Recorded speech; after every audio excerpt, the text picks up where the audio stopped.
कोल्हापूर शहर आणि जिल्ह्यातील काही महत्त्वाच्या बातम्या आता आपण थोडक्यात पाहणार आहोत। त्यासाठी आता पाहूया संक्षिप्त बातम्या अर्थात फास्ट न्यूज।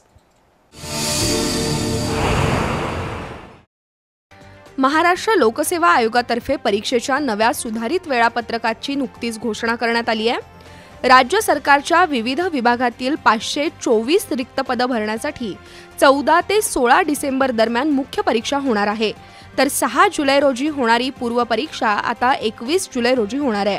अधिक माहितीसाठी अधिकृत संकेतस्थळाला भेट द्यावी असं आवाहन राज्य आयोगाने केलं आहे। शालेय अभ्यासक्रमात मनुस्मृतीचा नाही तर भारतीय संविधानाचा समावेश करावा या मागणीसाठी अण्णाभाऊ साठे संविधान गट आणि मुक्ती संघर्ष समितीच्या वतीनं आंदोलन करण्यात आलं। त्यासाठी शाहू मिल परिसरात रॅली काढून शासनाच्या विरोधात निदर्शनं करण्यात आली। महिलांना भारतीय संविधानामुळे स्वातंत्र्य मिळालंय, त्यामुळे संविधानाचा जागर घराघरात पोहोचला पाहिजे यासाठी चळवळ उभी करणार असल्याचं डॉक्टर माधुरी चौगले यांनी सांगितलं। या आंदोलनात संग्राम सावंत, दावीद भोरे, विद्या शिंदे, शेखर कवाळे यांच्यासह कार्यकर्ते सहभागी झाले होते।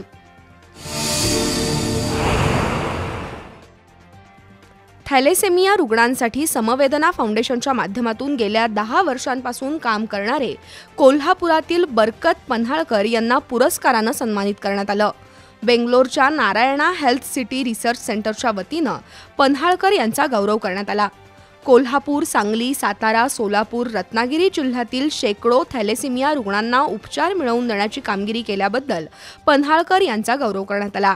त्याचप्रमाणे पैलवान ग्रुप आणि कागलच्या सुभाषदादा पाटील यूथ फाउंडेशनकडून पन्हाळकर यांना आरोग्य दूत पुरस्कार देण्यात आला। यावेळी बेंगलोरचे पदाधिकारी, थॅलेसेमिया सोसायटीचे पदाधिकारी आणि नागरिक उपस्थित होते।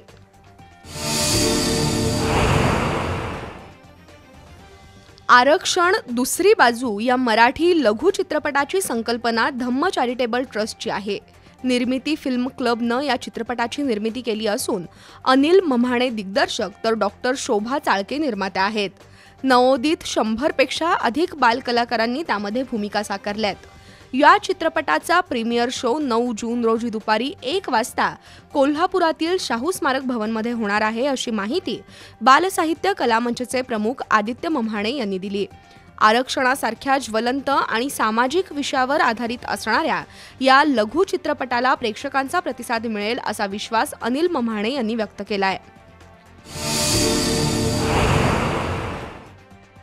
शहापूर इथं राहणाऱ्या 46 वर्षीय वाजिद मुजावर यांना 28 मे रोजी ताहिर खतीबसह चौघांनी दगड आणि बांबूनं बेदम मारहाण केली। या प्रकरणी मुजावर यांच्या फिर्यादीनुसार शहापूर पोलीस ठाण्यात चौघांच्या विरोधात गुन्हा दाखल झालाय। पोलिसांनी ताहिर खतीबसह शहापूरचा संतोष माने, इचलकरंजीतील धनंजय शिंदे आणि भूषण सूर्यवंशी अशा चौघांना अटक केली। न्यायालयानं त्यांना 3 दिवसांची पोलीस कोठडी सुनावली आहे।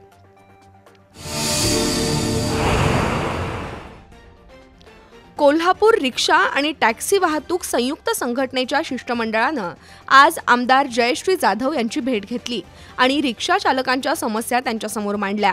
रिक्षा, टॅक्सी आणि इतर प्रवासी वाहतूक करणाऱ्या वाहनांसाठी फिटनेस चाचणी उत्तीर्ण होण्यास विलंब झाल्यास प्रतिदिन 50 रुपये दंडाची आकारणी सुरू केली आहे।